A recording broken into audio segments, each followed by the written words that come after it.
Good evening and welcome to Tucker Carlson Tonight. A little over 15 months ago, a group of Chinese scientists working on the ground at the scene of the outbreak of a brand new virus came to the conclusion that the novel coronavirus probably escaped from a government lab in Wuhan. These Chinese scientists said that in the clearest possible terms and then posted it on the internet. From our perspective, this struck us as an amazing and important story, and also, by the way, plausible. We expected a flurry of media interest in it. Where did this virus come from? That seemed worth knowing as people were dying of it. But no one asked the question. Instead, there was silence, punctuated only by occasional smirking about anti-Asian racism and conspiracy theories. And that's where it stood for more than a year, until just a few weeks ago. Then suddenly, for reasons we still don't really understand, all the smirking morons in the American news media changed their view completely overnight. Of course Corona escaped from a Chinese virology lab, duh. What do you think, it came from a wet market? Come on. That was the new consensus. An avalanche of evidence followed. The Wall Street Journal confirmed that the first Corona victims seemed to have been researchers working with bat viruses at the Wuhan Institute of Virology. BuzzFeed then obtained thousands of emails showing that Tony Fauci knew from the beginning that COVID may have been manufactured in China in dangerous experiments he helped pay for. The lab leak theory, it turns out, was never crazy. It was always likely true. So why did they lie to us about it for so long? A shocking new piece in, of all places, the celebrity suck-up magazine Vanity Fair answers that question in great detail. You should read it. In short, many research scientists are addicted to American tax dollars. If the American public understood just how recklessly they have behaved, endangering the entire world with their weird little experiments in poorly regulated labs in China, that money might dry up. As a former NSC official called Jamie Metzel put it succinctly, quote, "If the pandemic started as part of a lab leak, it had the potential to do to virology what 3 Mile Island and Chernobyl did to nuclear science. Can't have that. Got to keep the money flowing." So they lied about it. And then they intimidated anyone who tried to tell the truth. That would include the director of the CDC, Robert Redfield. Redfield received death threats from scientists after he suggested that the virus may have come from a lab. I am of the point of view that I still think the most likely etiology of this pathogen in Wuhan was from a laboratory, escaped. Other people don't believe that. That's fine. Science will eventually figure it out. It's not unusual for respiratory pathogens that are being worked on in a laboratory to infect a laboratory worker. It's not some guy on Twitter. That's the former director of the CDC, so you think the world would stop and ask follow-up questions such as, why do you think that? Where's the evidence? But that's not what happened. Quote, "I was threatened and ostracized because I proposed another hypothesis," Redfield told Vanity Fair. "I expected it from politicians. I didn't expect it from science." But maybe he should have. Redfield had dared to buck the orthodoxy that had been imposed by the global scientific establishment. It began on February 19th, 2020, just as the virus was getting to this country and scaring the hell out of all of us. At that moment, one of the leading science journals in the world, The Lancet, published a letter that was signed by 27 scientists.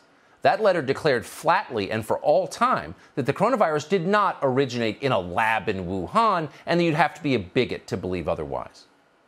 Now, that letter, we now know, was organized by Peter Daszak.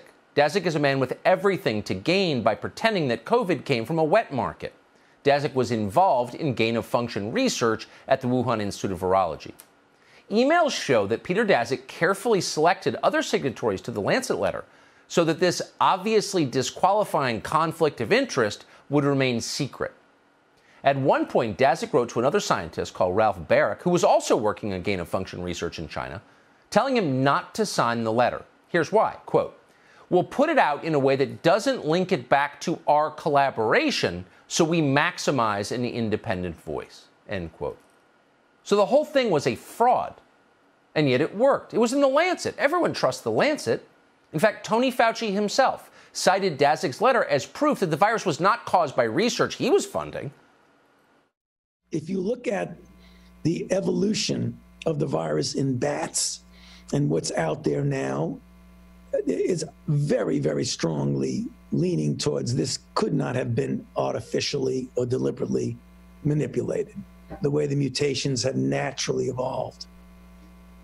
A number of very qualified evolutionary biologists have said that everything about the stepwise evolution over time strongly indicates that it evolved in nature and then jumped species. Oh, of course, it couldn't have been us. So really, this is a story about the self-licking ice cream cone that is the federal bureaucracy. No matter how badly they screw up, it's never their fault. Ooh, we didn't imagine WMD in Iraq, etc. Pick your screw up. It's your fault, racist. But it wasn't just Tony Fauci and the federal bureaucrats who cited that letter. Self-described fact checkers, the one who control the flow of information in our country now, used the Lancet letter to censor anyone on social media who mentioned the possibility of a lab leak. It can't be true. The Lancet says it's not true. 27 eminent scientists say it's not true. Only a few scientists in the face of all of this dared to speak up. One of them was called Gilles Dumaneuf. He formed a group of researchers called DRASTIC. That's an acronym for Decentralized Radical Autonomous Search Team, something that all scientists should be. Jamie Metzl, the former NSC official, soon joined the group.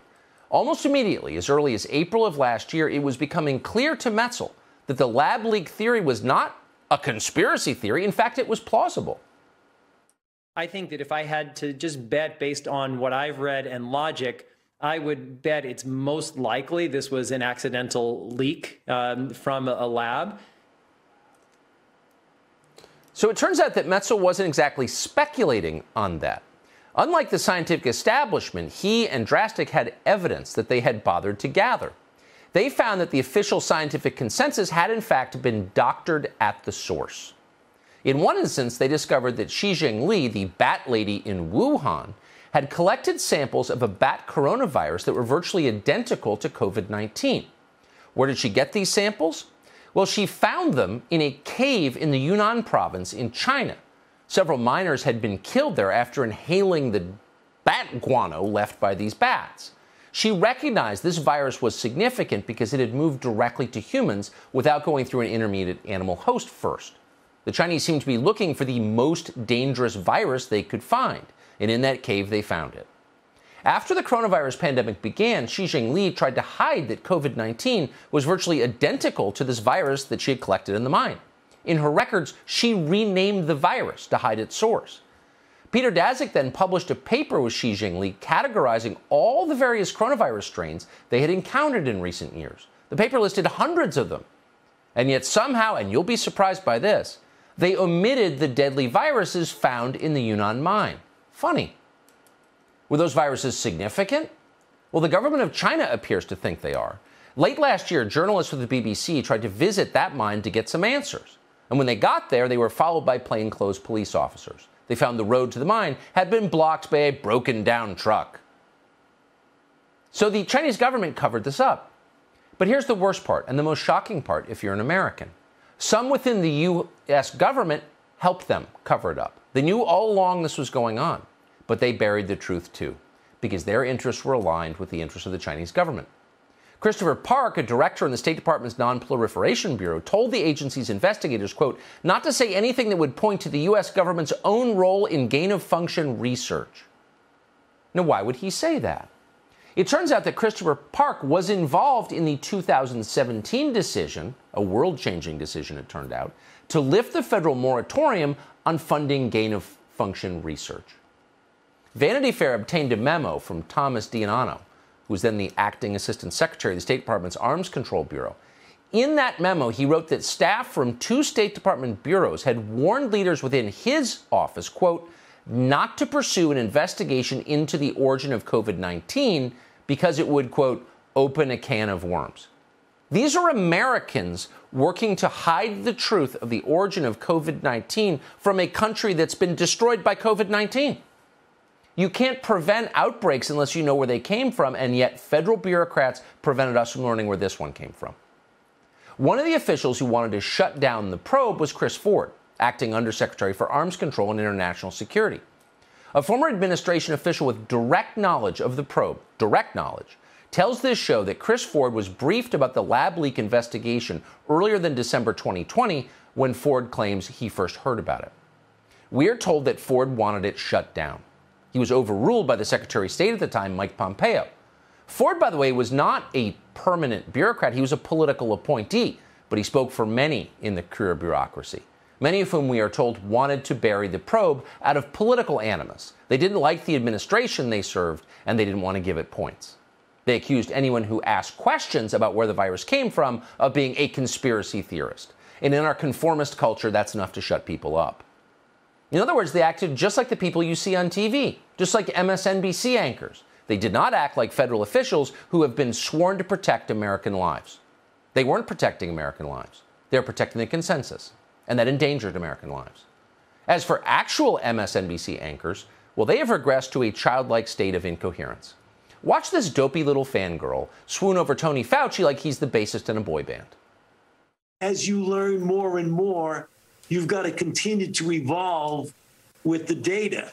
And that's what I was trying to do, is to always tell the truth on the basis of what the data is. And it was never deliberately something against the president. In fact, you spoke about my emails. You look at my emails, I never in the email said anything derogatory about President Trump. Well, the true mark of someone is if they look good, even when their personal emails come out. So you passed the test that very few of us would pass. I love you, Tony Fauci. Still talking about Trump. That's where some of them still are. But there are still adults in this country. Hey, Sean Hannity here. Hey, click here to subscribe to Fox News YouTube page and catch our hottest interviews and most compelling analysis. You will not get it anywhere else.